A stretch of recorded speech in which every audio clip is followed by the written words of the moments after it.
فرمایا وَإِذَا سَأَلَكَ عِبَادِي أَنِّي فَإِنِّي قَرِيب، محبوب جب میرے بندے آپ کی بارگاہ میں آ کے میرے بارے میں پوچھیں نا تو ان سے کہہ دینا میں ان کے قریب ہی ہوں،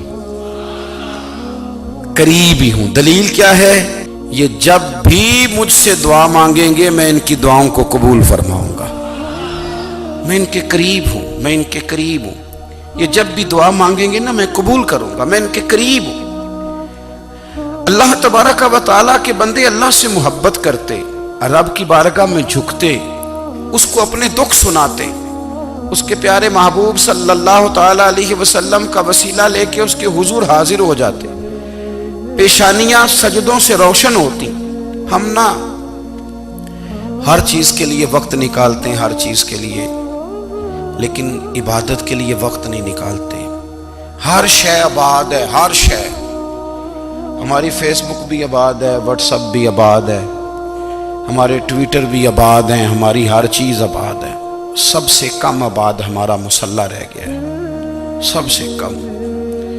وہ لوگ اب ڈھونڈنے سے ملتے ہیں جن کی بغل میں مصلی ہوتا تھا۔ میرے بھائی آپ کتنا کو دنیا کے پیچھے بھاگو گے تھکا دے گی، کتنا دولت کے پیچھے بھاگو گے تھکا دے گی۔ آپ جب اپنی زندگی میں جمع تفریق کرو گے نا تو مرتے وقت احساس ہوگا کہ سارا کچھ تو لوگوں کے لیے کیا، اپنے لیے تو کر ہی کچھ نہیں سکے۔ اور ہم عبادت کے معاملے میں بہانے بازی بھی کرتے ہیں۔ ہم کہتے ہیں اوہو رزق کمانا بھی تو عبادت ہی ہے نا، تو میں حلال روزی کے لیے جا رہا ہوں، یہ بھی تو عبادت ہے نا۔ میری طرح کے لوگ کہہ دیتے ہیں کہ میں سویرے اٹھ کے مدرسے میں کچھ اسباق دیکھتا ہوں تو یہ بھی تو عبادت ہے، میں بیان کرنے کے لیے مطالعہ کرتا ہوں تو یہ بھی تو عبادت ہے نا، اتنے لمبے سفر کر کے ملک میں دنیا میں گھومتا ہوں تو یہ بھی تو میں عبادت ہی کر رہا ہوں۔ اب اسپیشل نفلوں کے لیے وقت کس طرح نکلے، اسپیشل کر کے تسبیح میں کیسے چلاؤں، میں سارا کچھ ہم بہانے بنا لیتے ہیں نا۔ میرا سوال یہ ہے کہ یہ ساری باتیں صحابہ کو، نبی کریم کو، دیگر لوگوں کو بھی تو پتہ تھی نا، لیکن آپ غور تو کریں 23 سال حضور کو وقت ملا، مختصر وقت ظاہراً تبلیغ کرنے کے لیے، پوری دنیا میں دین بھی پھیلانا ہے۔ گھر میں 11 ازواج ہے، 4 بیٹیاں ہیں، ان کی اولادیں، سارے کام کاج بھی دیکھنے، لیکن سیدہ طیبہ طاہرہ حضرت عائشہ صدیقہ رضی اللہ تعالیٰ عنہ فرماتی ہیں سارا دن تبلیغ کرتے، ہر غلام کے دکھ سنتے، گھر میں آتے تو اپنے گھر والوں کا خیال کرتے، کام میں ہمارا ہاتھ بٹاتے۔ قربان جاؤں، کہتی ہیں زمانہ سارا سو جاتا لیکن آمنہ کے لال مصلی بچھا لیتے۔ دنیا سو گئی، ساری سب سو گئے، جو خدام تھے، وہ جو غلام تھے وہ سو گئے۔ صحیح مسلم میں لفظ ملیں گے، سیدہ پاک فرماتی ہیں او میرے نبی کے غلاموں، میں نے یہ رنگ بھی دیکھا ہے کہ حضور نے اتنا کھڑے رہے، اتنا قیام کیا، اتنا قیام کیا کہ مقدس پیروں میں ورم آ گئے، سوج گئے پیر، اتنے بڑے۔ دل پہ ہاتھ رکھ کے نہیں بتا سکتا کہ میرے کبھی نماز میں پیر سوج گئے، کوئی نہیں بتا سکتا۔ بچوں کی روٹی کماتے تھک گئے بات الگ ہے، ہم سیر کرنے گئے تو تھک گئے بات الگ ہے، لیکن عبادت میں یہ بھی تو مسلم شریف ہے نا، یہ بھی تو دین ہے نا، یہ بھی تو حضور کی سنت ہے، یہ بھی تو وہ چیز ہے جو کریم کی آنکھوں کی ٹھنڈک ہے۔ سیدہ فرماتی ہیں پیروں میں ورم آ گئے، اور ساری رات ہی حضور نے نماز پڑھی اور ایک ہی آیت بار بار دہرائی۔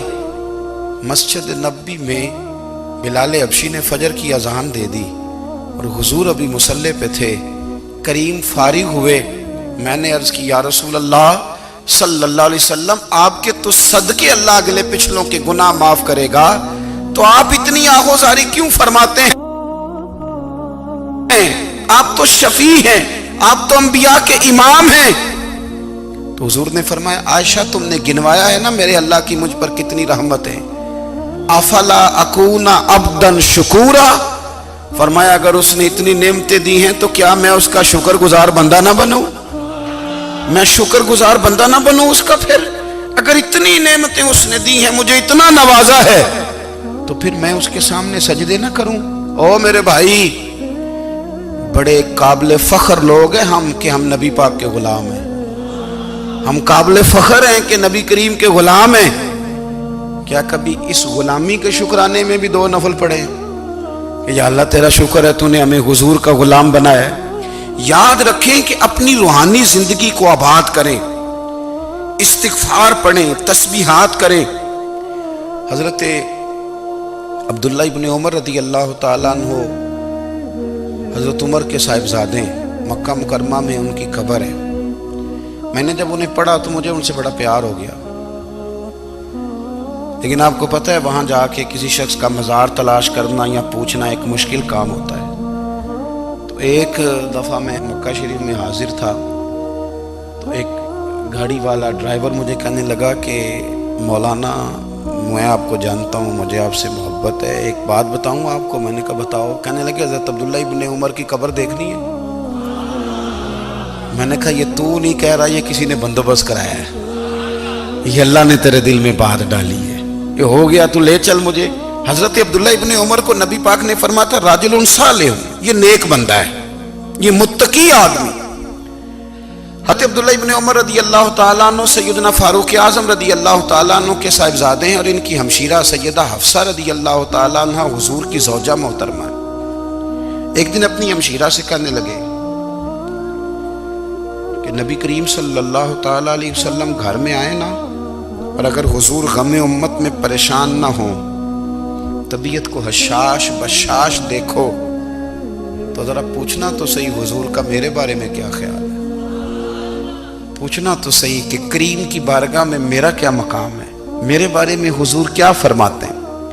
اب بہن کو کام بتائے، اور بتائے بھی بھائی، اور پھر بہن وہ کام نہ کرے، یہ تاریخ میں ہوتا نہیں۔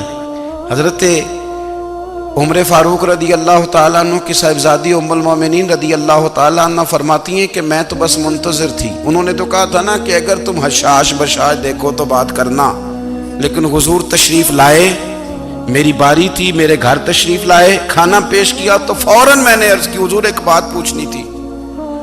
تو حضور نے فرمایا پوچھئے۔ میں نے عرض کی حضور میرے بھائی عبداللہ ابن عمر کے بارے میں آپ کا کیا خیال ہے؟ نوجوانوں میری بات پہ غور کرنا، میرے بھائی کے بارے میں آپ کا کیا خیال ہے؟ تو نبی کریم صلی اللہ تعالیٰ علیہ وآلہ وسلم نے میری طرف دیکھا، اور پھر حضور زیر لب تھوڑا مسکرائے، اور بریلی کے امام کہتے ہیں کہ حضور مسکرا دیتے تھے نا تو جو بڑا دکھی ہوتا تھا وہ بھی ہنس پڑتا تھا۔ اب سوال پیدا ہوتا تھا کہ پھر تو اس مسکراہٹ کے لیے انتظار کرنا پڑتا ہوگا کئی مہینے کہ حضور مسکرائیں تو رونے والے ہنسیں، تو اعلیٰ حضرت فرماتے نہیں، انتظار نہیں کرنا پڑتا، یہ مسکراتے رہنا تو حضور کی عادت ہے۔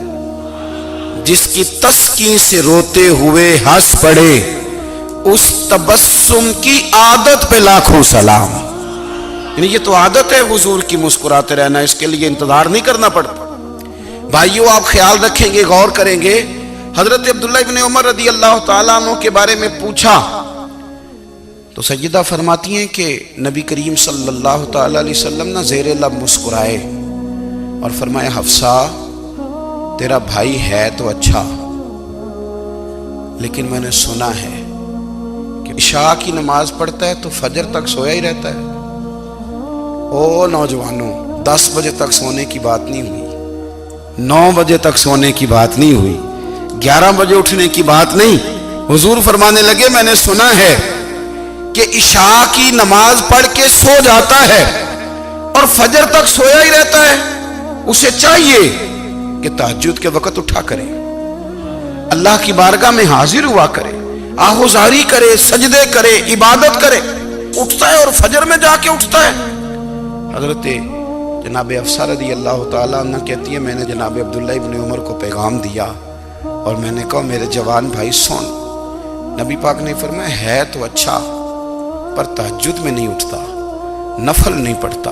او میری ملت کے جوانوں، مزہ نہیں آ جاتا جب ساری دنیا سوئی ہو، ساری دنیا، اور بستر بھی گرم ہو اور نیند بھی پورا غلبہ کر رہی ہو، اور اچانک گھنٹی بجے دماغ میں، آنکھ کھلے، گھڑی پہ نظر پڑے، 3:30 4 بجے کا پیغام گھڑی بتائے، اور کوئی چڑھتی جوانی والا اٹھ کے وضو کرے، اور جب وہ مصلی کھول کے بچھائے تو مدینے والے محبوب کہتے ہیں کہ ہر نماز پہ رب ثواب دیتا ہے، اور جو اٹھ کے تہجد کی نماز پڑھے اسے دیکھ کے تو رب مسکراتا ہے، جو اس کی شان کے لائق ہے، جو اس کی شان کے لائق، وہ مسکراتا ہے، خوش ہوتا ہے کہ میرا بندہ تہجد میں اٹھ گیا، وہ مسکراتا ہے۔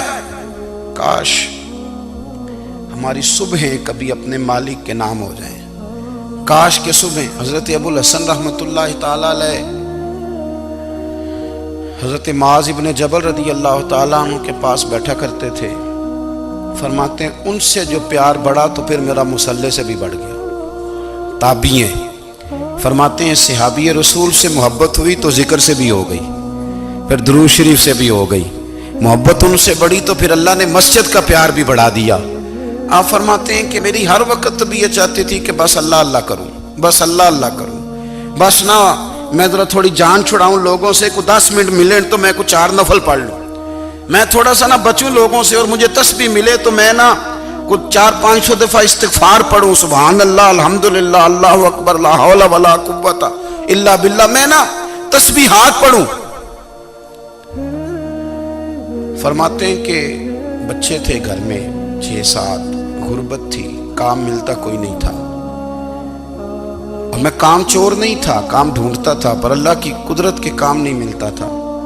فرماتے ہیں کہ میں نے ایک دن اپنی اہلیہ سے کہا کہ آج میں پھر جاتا ہوں کام ڈھونڈنے، تو میری بیوی بڑی فرما بردار تھی، پر اس دن نہ غربت کے ہاتھوں تنگ آ کے کہنے لگی آج نانا کوئی تو چیز لے کے آیا، تو مجھ سے بچوں کی بھوک نہیں دیکھی جاتی، یہ سب روگاں دا روگ محمد جس دا نام غریبی، کنڈ بلا کے لنگ جاندے نہیں دوست یار قریبی، آج نہ کچھ لے کے آیا تو میں بچے لے کے چلی جاؤں گی۔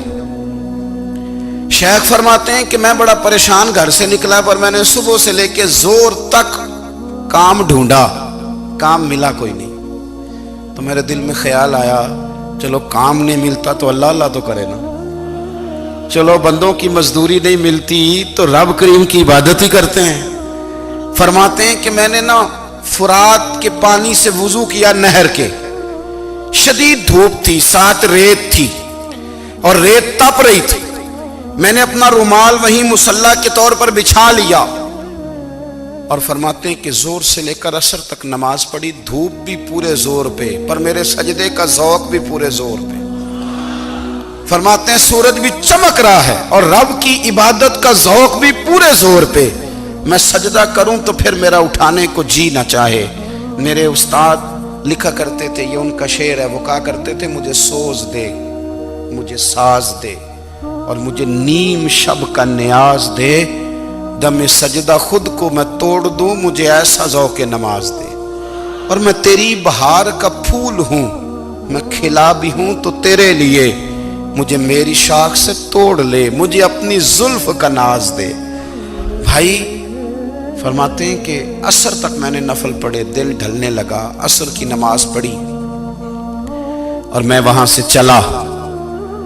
اب میں جب نکلنے لگا تو دل میں خیال آیا کہ چھوٹی چھوٹی دیواریں ہیں گھر کی، بغیر کچھ لیے جاؤں گا تو بیوی دور سے دیکھے گی تو شور کرے گی کہ پھر خالی ہاتھ آ گیا ہے۔ کہتے میں نے اپنے اسی رومال میں جس پہ میں نے نماز پڑھی تھی نا، رومال میں کیا آخی دے پنجابی جی صافہ، کہتے ہیں اسی میں نا میں نے کچھ ریت بھر لی کہ وہ دور سے دیکھے گی تو سمجھے گی کچھ لے کے آیا ہے، چلو جا کے اسے بتا دوں گا کہ آج پھر مزدوری نہیں ملی۔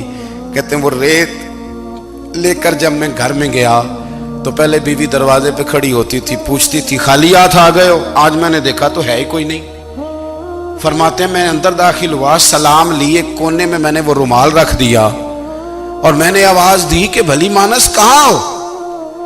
تو وہ کہنے لگی آپ منہ ہاتھ دھو لیں، میں روٹی لے کے آئی۔ میں نے کہا روٹی کہاں سے آ گئی؟ یہاں تو کئی دنوں کے فاقے، تو کئی دنوں کی غربت ہے، یہاں تو اس گھر میں تو فقیری ہے۔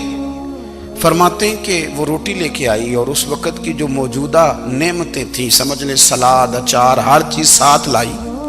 میں نے کہا کہ بچے کہاں گئے؟ کہنے لگی وہ کھانا کھا کے کھیلنے گئے، آپ کھانا کھا لیں آ جاتے۔ کھانا اس نے چن دیا۔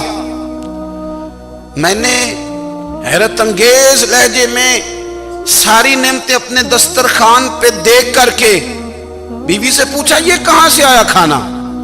بچوں کو تو نے کہاں سے کھانا کھلایا؟ یہ سارا کچھ کیسا ہے؟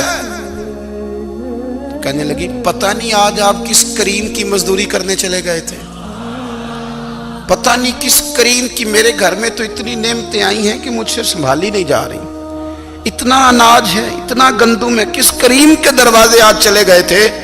یہ کہتے کہتے وہ اٹھی اور اٹھ کر کے کہنے لگی پہلے ہی بڑا کچھ آیا تھا، اب کیا لے آئے ہو؟ اور جا کر کے نا اس نے وہ ریت والا رومال کھولا، کہنے لگے میں تو لے کے آیا تھا ریت، تو میرے رب نے اسے بھی سونے اور ہیرے بنا دیا تھا۔